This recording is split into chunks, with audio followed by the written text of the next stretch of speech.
Sidney Gottlieb, a chemist and CIA operative, is portrayed as the driving force behind MK Ultra, a top-secret program launched in the 1950s. And I'll say that he kind of was a driving force, but at the end of the book, it also says that he was just like a scapegoat. You know, he was like the patsy, like the fall guy. After all of this stuff, they just needed one guy to pin it on, you know, like one guy to be the bad guy. He was. So, it's kind of interesting. There's probably a lot more people involved.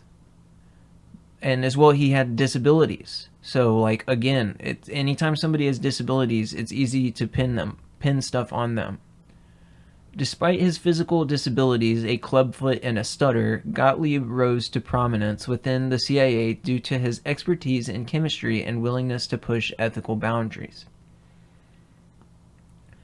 The origins of MK Ultra. MK Ultra was born out of Cold War paranoia, particularly fears the Soviet Union, China, and North Korea were developing advanced mind control techniques. The program aimed to find ways to manipulate human behavior, extract information from prisoners, and create programmable assassins. And like it goes into this and into the book, it actually says it repetitively over and over that the CIA fabricated all of the evidence it needed to do all of this stuff. So, like, there was no evidence that the Soviet Union, China, or North Korea were doing any of this stuff. But the CIA fabricated and manufactured the evidence required for them to do this operation, so that they could go around and tell everybody, oh yeah, they're coming for you, they're coming for you. And that actually involved releasing the famous book, The Manchurian Candidate, which made the movie. And it's hilarious because in the book, they talk about how in the movie, in the book, they purposely put in a method that didn't work.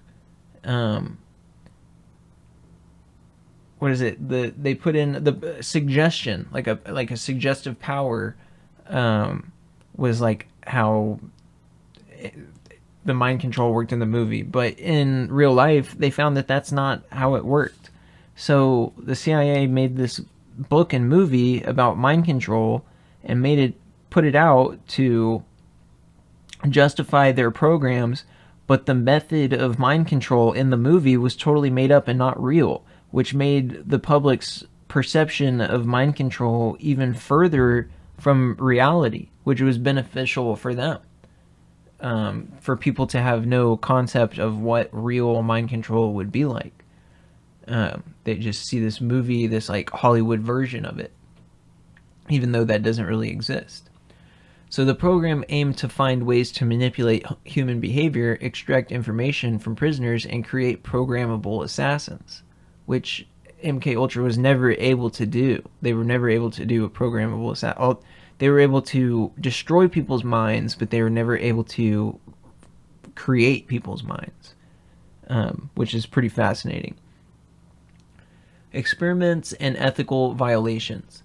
Kinzer details the horrifying experiments conducted under MK Ultra, including the administration of LSD and other psychoactive drugs to unwitting subjects, often without their consent. Again, this all started with the Nazis. The Nazis were the ones that began all of this. I'm pretty sure it says this a little bit later on. Experiments were conducted on a wide range of individuals, including prisoners, mental patients, CIA employees, and even ordinary citizens. The book highlights cases of severe psychological trauma, addiction, and death resulting from these experiments. So one of the key ones was we had U.S. Army soldiers who had gone to war in Korea, and I think they might have been Air Force. I can't remember if there was Army or Air Force, but they were using biological weapons on Korea, and they had a crisis of conscience during their operation, and they surrendered themselves to the North Koreans, and maybe they were captured, I can't remember, but some of them escaped, some of the Americans escaped, and some of the Americans decided to stay. They were mainly black soldiers. That's a lot of the people that were fighting. We basically only send poor people to war. Like, we very rarely send rich people to war. My family was some of them that were too poor to pay their way out of the draft, so they had to go, even though they were old. They couldn't. They were poor and old, so they couldn't get out of the war like rich young people can. So the people that were able to escape, the Americans that were able to escape, when they got back, they got put into these torture programs because the Americans just couldn't conceive of the fact that, like, a poor black soldier dropping biological weapons on another country would have a crisis of conscience and not want to come back to America in the middle of Jim Crow. You know? It's kind of hilarious. The civil rights movement. I mean, it's not hilarious, it's sad, but it's hilarious that they couldn't figure out that, these people weren't being brainwashed. They were just upset. But collaboration with questionable figures. Gottlieb and the CIA collaborated with Nazi scientists, former concentration camp doctors, and other morally dubious figures to advance their research. These collaborations raised significant ethical questions as the CIA sought to leverage the expertise of individuals with horrific pasts. I'm sure a lot of people have read the book Blitzed, or the author's the other stuff, his other books. I can't think of the other ones. He's written a couple books about Nazis and their drug use, and he got close in a couple points of talking about how the Nazis were using these drugs, but he didn't go all the way. That's my thing with the author of Blitzed, because this is a very famous book that I'm talking about. Like, most people that have looked into this topic have read Blitzed, or at least know of it, if not multiple of his books. And I've even talked to that author before. And he just doesn't get the full picture of the full scope of what the Nazis were using these drugs for, and the full scope of their torture programs. So yeah, I just had to note that this book is much less apologetic than the Blitzed ones. Again, he's almost like, I don't want to like talk down on the guy, but I mean, he is German. A lot of German authors do take a sympathetic view of the Germans, trying to not make them as bad, and he definitely has a pro-Western analysis in Blitzed and all throughout his series. So he has like a pro-Western, pro-CIA, I hesitate to say pro-Nazi, but relatively, compared to other people, it is. Like, compared to the author of the book that we're analyzing right now, I would say that this author is much more critical of the Nazis and the American integration of the Nazis than Blitzed was. Let me say it that way. Which I would prefer the more critical version of it, because I find this to be much more heinous than I don't. There should be no justification of this. Like, these things are too far to be justified.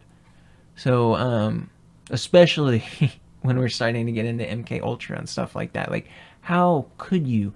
You have to be the most sick, sadistic, psychopathic, sociopathic, terrible bastard in the world to ever try to say that MK Ultra was justifiable, or the things that they did in there was justifiable. That's why they had to destroy it all. It was a miracle we got any of this stuff out. Now, as far as MK Ultra, they tried to destroy all of it. Sidney Gottlieb ordered to destroy it. I'm pretty sure he tried to destroy it himself, and only some of it just happened to be found miraculously. Now, that's a miracle. We talked about what is a miracle and what's not a miracle earlier. Having documents that they tried to all destroy somehow surviving, and us finding the truth about this torture program, that's a miracle. That's God. Not having rich people take over Germany after World War II. Rich Nazis. So, we'll move on. Collaboration raised significant ethical questions as the CIA sought to leverage the expertise of individuals with horrific pasts, global reach, and covert operations. MK Ultra's activities extend beyond the United States, with experiments and operations conducted in Canada, Europe, and Asia. I don't know why it doesn't mention South America. The book also explores CIA used mind control techniques in real world operations, including attempts to assassinate foreign leaders like Fidel Castro with poisoned cigars and other bizarre methods, as well as the successful assassination of African leaders at the order of, I believe it was JFK. The downfall of MK Ultra, it might have been Eisenhower actually, sorry. Can't remember. But downfall of MK Ultra. By the 1970s, MK Ultra began to unravel as investigative journalists and congressional inquiries exposed the program's activities. Many records were deliberately destroyed by the CIA, making it difficult to fully understand the scope of the program because they knew it was illegal and unethical. Sidney Gottlieb retired from the CIA and lived a relatively quiet life, never facing legal consequences for his actions. Though he was called multiple times to testify, I don't think he ever actually was charged with anything. They got close, though. Legacy and implications. Kinzer argues that MK Ultra represents a dark chapter in American history. Yeah, duh, obviously. Highlighting the dangers of unchecked government power and ethical compromises made in the name of national security. The book raises important questions about the balance between national security, morality, and long-term consequences of state-sponsored violence and experimentation. So I'll just say that, like, all of the psychic type testing and like a lot of the stuff with ufology, this torture program is the nexus point. It's the central nexus point to understanding so much stuff like consciousness. We were talking about the Schumann resonance at the beginning of the series of the podcast, and that again was a Nazi experimenting with how to measure and quantify consciousness. And then he went to Wright Pat and worked with the CIA on consciousness and alternative energies and alternative propulsions. And that's just one guy. So we're talking about some very, very powerful stuff here. Like the fabric of everything that we can conceive of is like being manipulated by these people. Poisoner in Chief is a chilling and meticulously researched expose of one of the most secretive and unethical programs in U.S. history. Through the lenses of Sidney Gottlieb's life and career, Kinzer sheds light on the CIA's relentless pursuit of mind control and its willingness to sacrifice human lives in the process. The book serves as a cautionary tale about the dangers of allowing intelligence agencies to operate without oversight or accountability, and it challenges readers to confront the ethical dilemmas posed by the use of science and technology for covert purposes. I really liked the emphasis on the ethical dilemmas, and it was more than Annie Jacobsen's stuff, like I had said before. Kinzer's work is both a historical account and a moral critique, offering a sobering reminder of the lengths to which governments may go in the name of security and the human cost of such actions. This is Alan Dulles, I believe. One of the Dulles brothers. So we're moving on to the last book.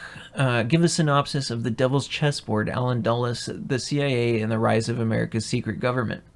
The Devil's Chessboard, Alan Dulles, The CIA and the Rise of America's Secret Government is a 2015 book by journalist historian David Talbot.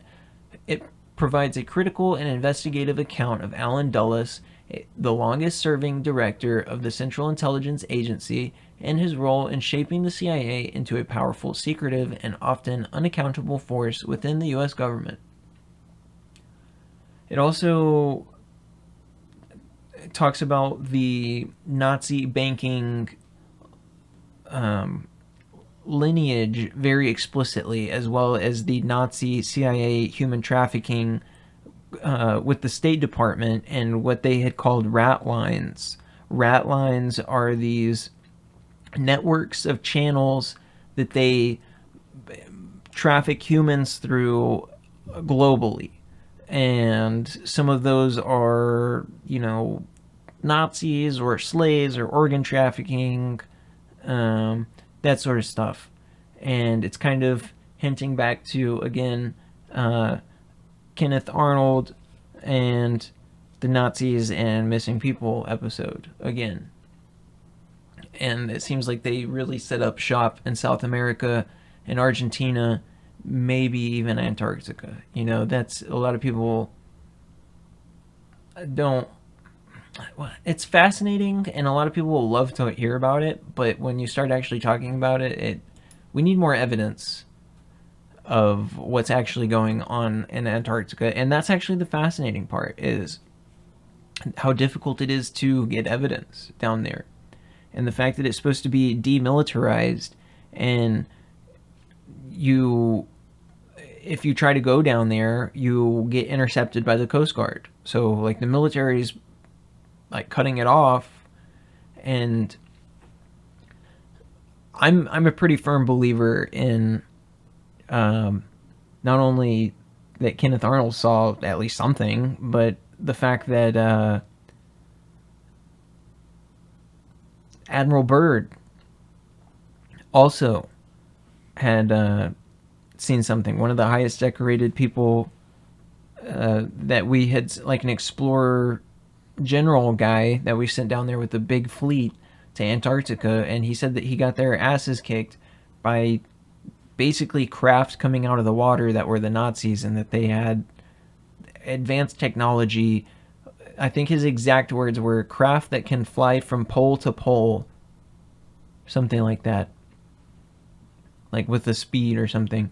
And he said that he got pulled into, like an underground area while flying over Antarctica, and that the Nazis just like showed him around and then like let him go and told him to go and tell everybody. He came back to Congress. They filmed his testimony, classified the testimony, then put him in a mental institution, like an asylum, and he was never able to talk again. But he stopped at 2 ports on the way back to America, and that's where he gave his newspaper like briefing, saying that like all this crazy stuff happened down there. And it's really bad news if that's true. And I unfortunately do believe that is something that did occur. I feel like we have some other kind of instances of that sort of stuff in the past, so we'll just move on. But the book also explores the broader implication of Dulles' actions, including the rise of a secret government that operates beyond democratic oversight. The book portrays Allen Dulles as a central figure in creation and expansion of the CIA, transforming it into covert operations powerhouse during the Cold War. Dulles, a Wall Street lawyer with deep ties to corporate elite, is depicted as a man driven by a belief in American supremacy and willingness to use any means necessary to achieve geopolitical goals. The rise of the national security state. Talbot argues that Dulles and his allies helped establish a national security state. In the aftermath of World War II, where intelligence agencies and military interests gained unprecedented power.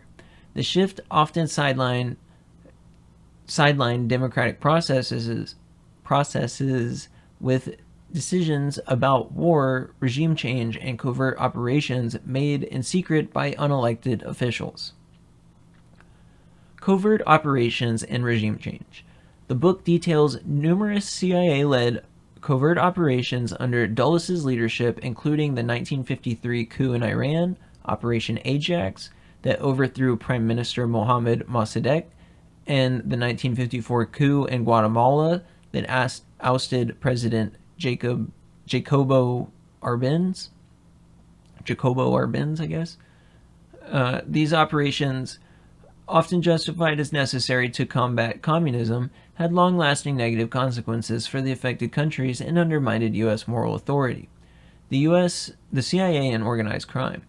Talbot explores the CIA's collaboration with organized crime figures, particularly during the Bay of Pigs invasion and efforts to assassinate Cuban leader Fidel Castro.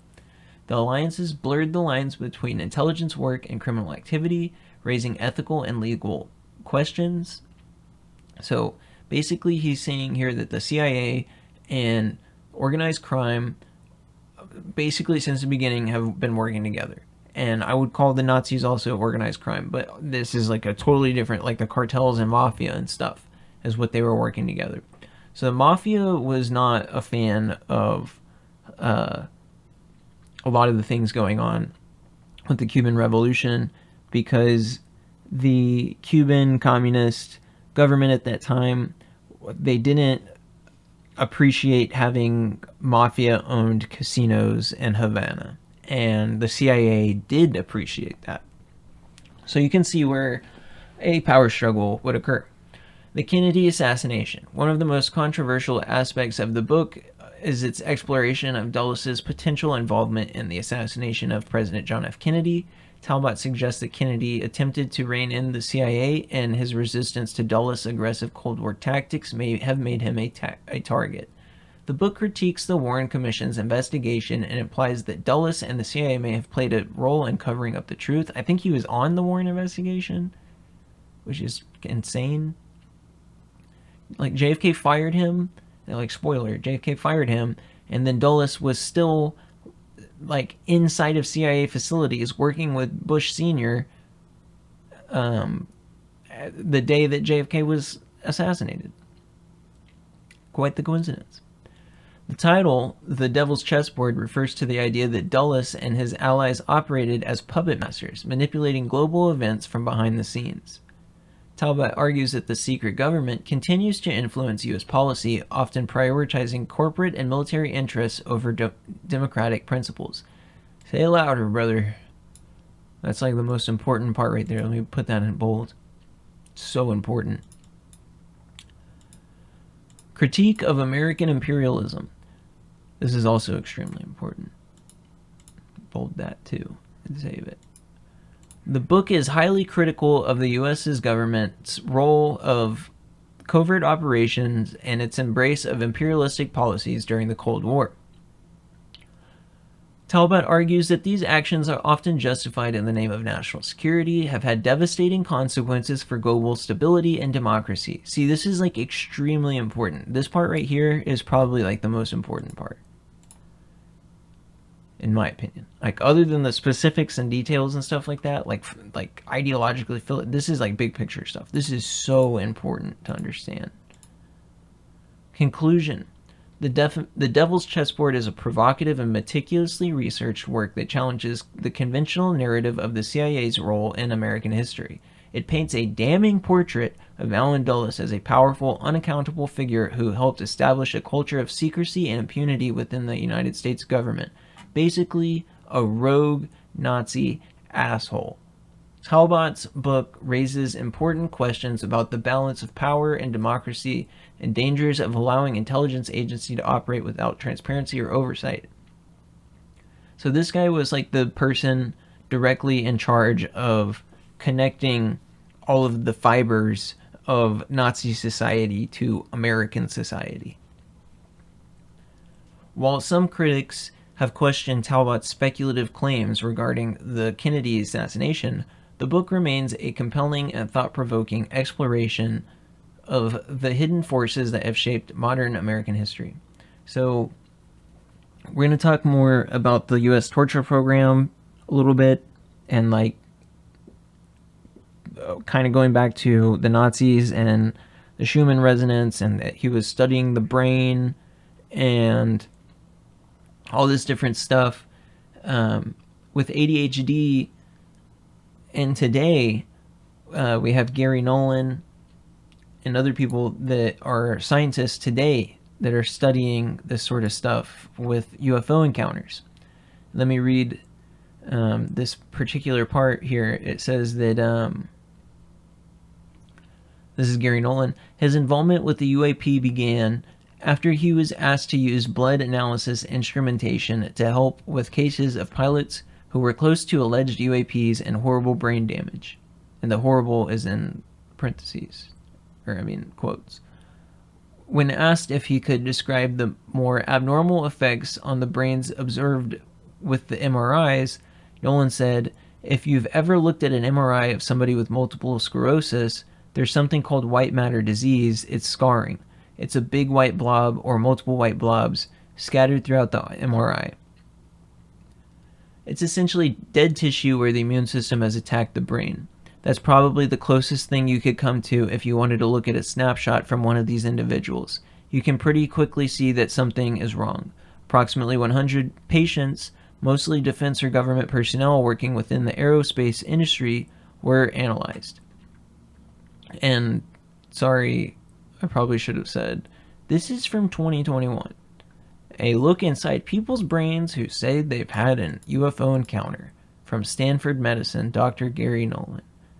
And he starts off by saying that they thought it was damage. Dr. Kit Green studied some of the people from what Nolan called a smorgasbord of patients. You have a smorgasbord of patients, some of whom had heard weird noises buzzing in their head, got sick, etc.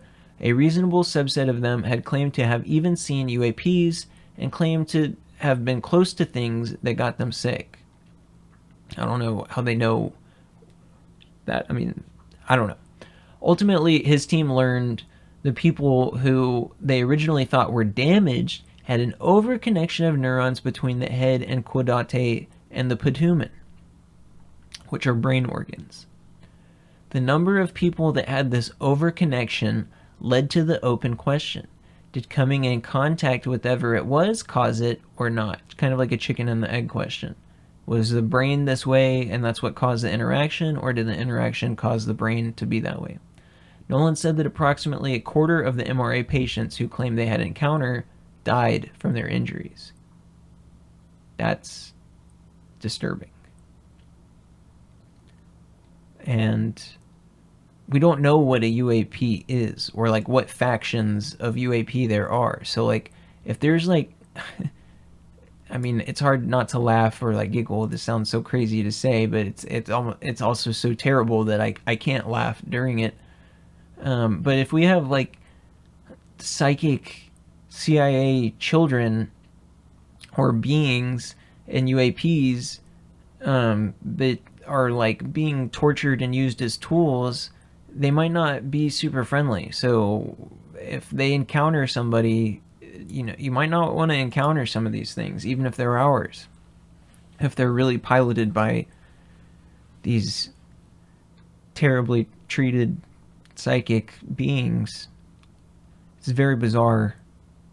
But I have a feeling that 2025 is going to be the year that, a lot of this stuff comes to public. The truth is stranger than fiction. Like to say that we had a hybridization program, or CIA had a hybrid program, would be nuts. But now, like, there's tons of, it's easily documentable that there's tons of hybridization programs going on all over the world. Japan has one of the longest standing ones. So this stuff is going on. And, as far as genetically modifying children and stuff, if these are really based off of brain organs, it seems to reason that they could genetically modify beings. I don't know if I should call them children. I feel bad calling. I feel bad not calling them children. I feel bad calling them children because I don't know what they are. Mostly human, so I guess we could call them children. They deserve to be loved. But the fact that they're treating them so badly, and it's just very disturbing. So, meanwhile, a jaw-dropping NASA report says the organization is not closed to the possibility of extraterrestrial life existing. They hadn't found any credible evidence of it, which, they would even tell us.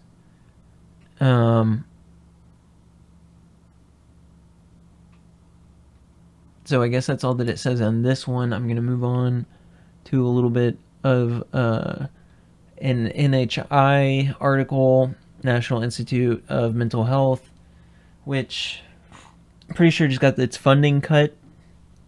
It might not even be an organization anymore. So I'm glad that we can still access this site while Trump and Musk just attack every single element of society and government. Luckily, this one's still up.